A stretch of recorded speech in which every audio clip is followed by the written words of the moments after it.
Welcome back to another episode of the King of the Course series where you guys, the viewers, send in your SCX24s. I run them on our indoor course competition style. The top 3 trucks in each classes are going to compete for some serious prize packs. Today we've got a super sharp SCX24 hard body build from Nick in Washington we're going to check out. Alright, let's see what we got. So we got the Meus racing radio. I like this radio a lot. $50 and this thing's got a ton of functionality. Here's the truck here. Very nice. Very heavy, super heavy. Just see what this thing puts out on the scales. It's got some serious weight to it. Great looking hard body on this. Got a battery, we've got a 450 milliamp 3S LiPo. Some cool stickers, thank you Nick. And we can see, we got our build list here, very cool.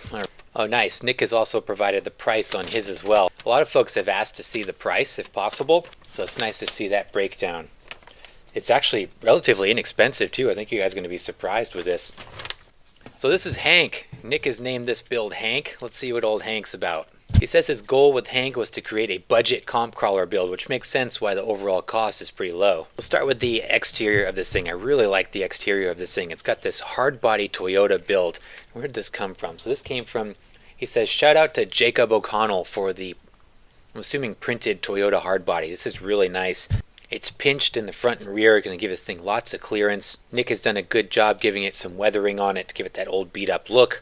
Old Hank here sits on these vintage 1.0 DJ crawler wheels. They look great with the Toyota body. These are wrapped in the Little Guy Racing Parts 57mm black labels. Let's see what we got for an insert in here. We've got the Injora yellow silicone inserts. I knew there was definitely not the stock foams. They've got a nice feel to them. Let's take the body off. So this is running the Rampcrab SCX24 chassis. I've never utilized these in person, so I'm kind of anxious to see. It's got an aggressive skid on it, 7-degree angled skid on this chassis. Got a nice flat skid plate. Looks like a brass flat skid plate. This chassis comes with these nice boat sliders here where he's got his electronics located on. That's one thing with the Meus radio. You get a ton of channels. I think it's got a 8 or 10 channel receiver, but it's large. Sits up tall here on the slider. I did see that Meus just released much smaller receivers, so that would be something I'd want to incorporate on this build. You could save a bunch of space because, as you can see, Nick's only using 2 channels out of this whole thing. Motor and ESC combo, so we're running the Injora Fat Viper, being powered by the MBL32 brushless ESC. That is mated to a full metal Injora transmission with the aluminum casing.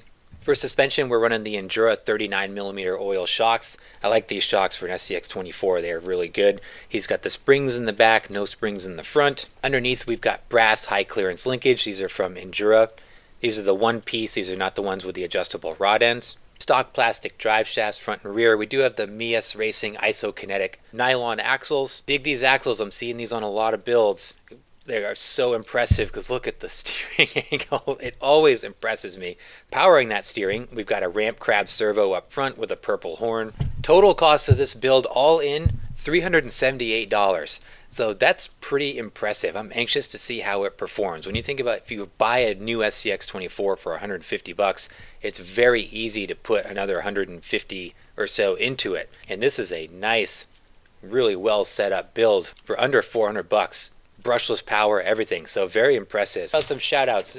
Other than the body, which looks like it was done by Jacob O'Connell, no shout outs specifically from Nick. I'll have to get with Nick and see if he's got any social media accounts or anything like that he'd like me to shout out.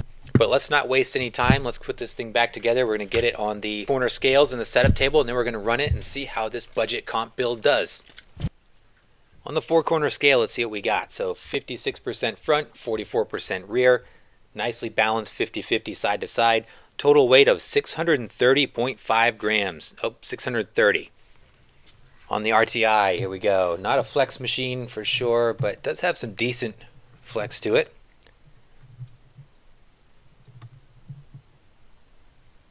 $18 on the RTI. The old Hank on the side hill. Let's see what we got. That weight should keep it pretty planted. 35. 45, 50,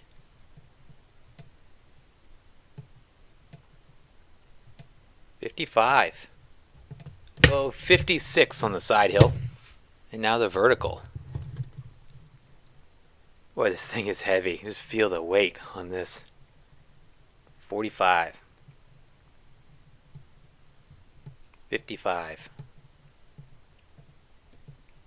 Starting to lift. 60. Say 63 on the vertical. Okay, I'm getting ready to do my course runs and do some bonus footage for you guys here. First, give you my driving impressions before we get into the actual runs. Thing does really well. Power delivery is nice and smooth. I have noticed some cogging when I get up to obstacles. It seems to struggle a little bit. Trying to get through this gate here. That tight steering from the Meus axles, fantastic. Seeing a lot of these axles on these SCX24s with good reason. They are excellent axles. I'm not going to take the bonus line first. I'm going to come around and do the regular line, only because I find that this is really struggling with vertical climbs, especially on the styrofoam material. You'll see when we get into Mini Moab what I mean. So I'm getting a lot of lift. The front end unloads and you lose traction.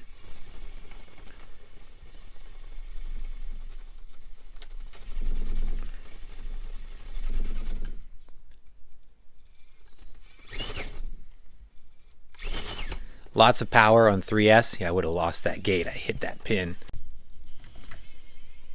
Look at this turning angle. Look at that. I love these axles. I don't know if it's translating on camera. I'll see if I can find a spot where I can demonstrate where that electronics combo is struggling a little bit. I'm come over here to this bonus gate so you can see. See that right there? See it hitching? It could be that tire's running into the frame and getting some binding there from the aggressive steering angle.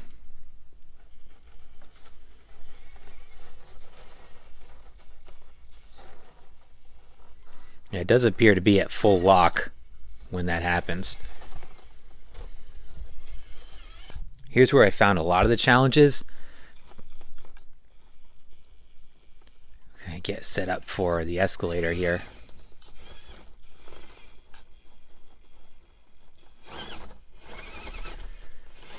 Very slippery over here now.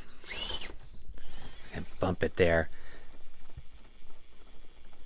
And you can see this front end start to lift. And that unloads the front tires and I lose my grip. See right there. So I think a limiting strap would do wonders on this thing, or reposition the shocks so you don't get so much drop in the front. But I'm able to just creep through here.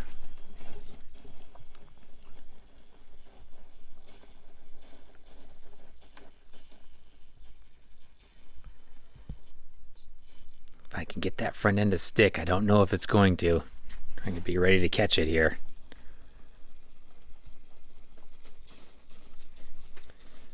Nope, we're going over. All right. Yeah, see, that's the challenge there, is that the front end lifts and it loses traction. I did a wheelie there, just about.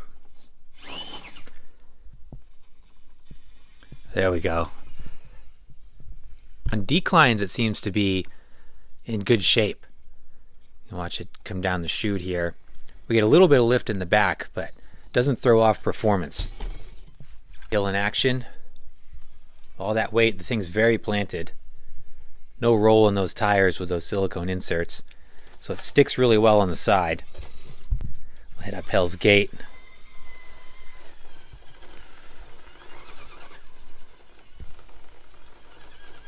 So get that lift there.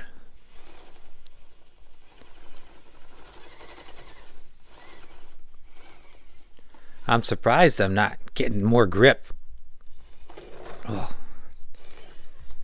With the weight of this thing. Oh, jeez. I get it back up here, try again. Tried to keep my momentum up there and still wasn't able to snag it. I was doing this during my practice runs here. There we go.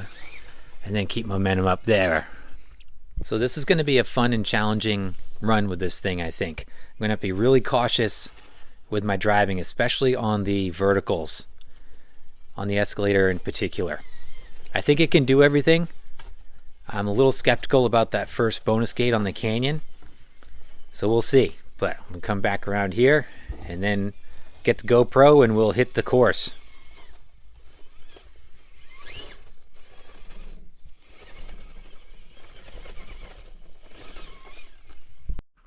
All right, here we go. Run number 1, starting the clock with old Hank on the indoor course. I'm going to resist the temptation to adjust those shocks, so I'm going to run builds as they are. So I'm just have to adjust my driving style. Do the first gate clean. What the heck? Let's give this a try.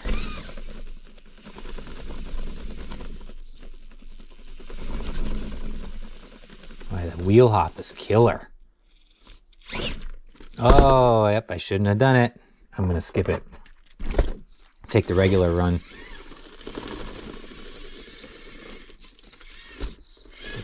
Geez, that might not be any easier.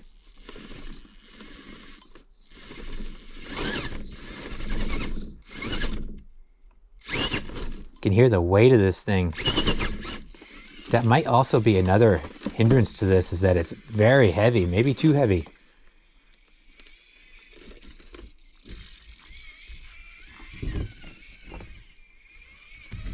Coming to the bridge.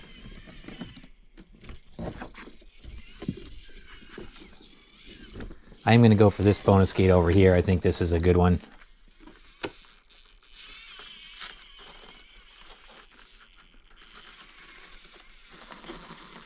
And grab that. I don't want to hit that gate.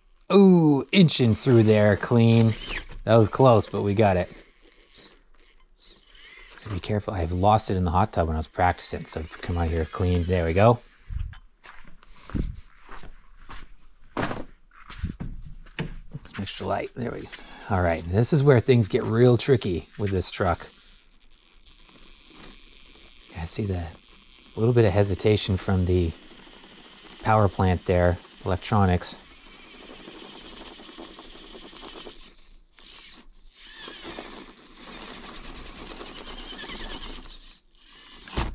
Oh, I lost my line, bummer. I can get set up again.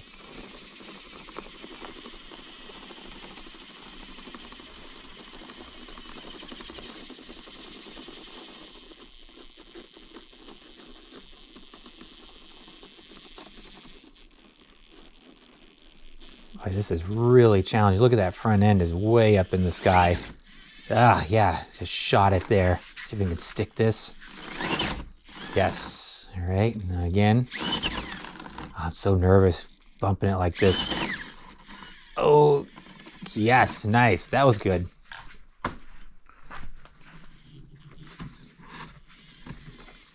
And you swing it around and come down the chute.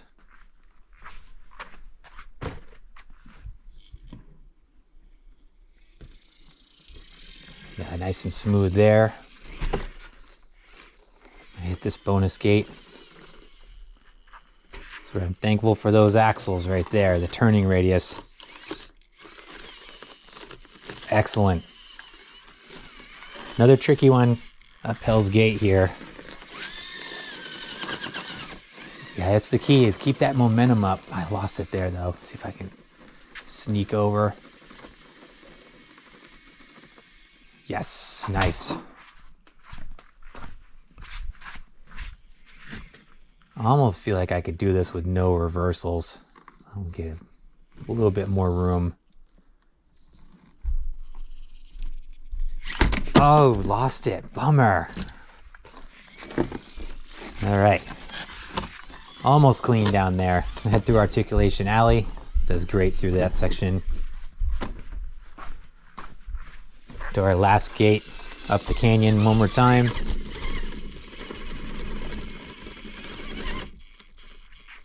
Make sure I clear it. Oh, I hit it. Oh my gosh. A newbie here. All right, guys, great showing from Nick's hardbody SCX24 on the course. Old Hank did pretty well. This build has all the makings of a great comp crawler, just held back by a couple minor things. Throwing a limiting strap on the front of this thing would make a drastic improvement, I feel. Every time going up a steep incline, especially that first bonus gate on the canyon and up the tight challenge lines like on the escalator, get massive front end lift on this thing, which takes the weight off the front tires, and then you're pretty much cooked at that point. So having a limiting strap up front to keep that front end nice and planted, I think would utilize the performance features of this much better, and I think we'd see drastically different results. With that said, old Hank still scored pretty well, with the second run being the best scoring, the third being the lowest, the first one being the run that I showed on camera, and a combined score good enough to get Hank into 4th place in the Class 2 rankings. So overall, a great showing by Nick. Great build. Thanks so much for sending it in. Guys, let me know your thoughts down below. What do you think of Hank, the SCX24? And as always, I appreciate you guys. Thanks so much for watching. Please like and subscribe if you haven't done so, and I'll see you in the next video.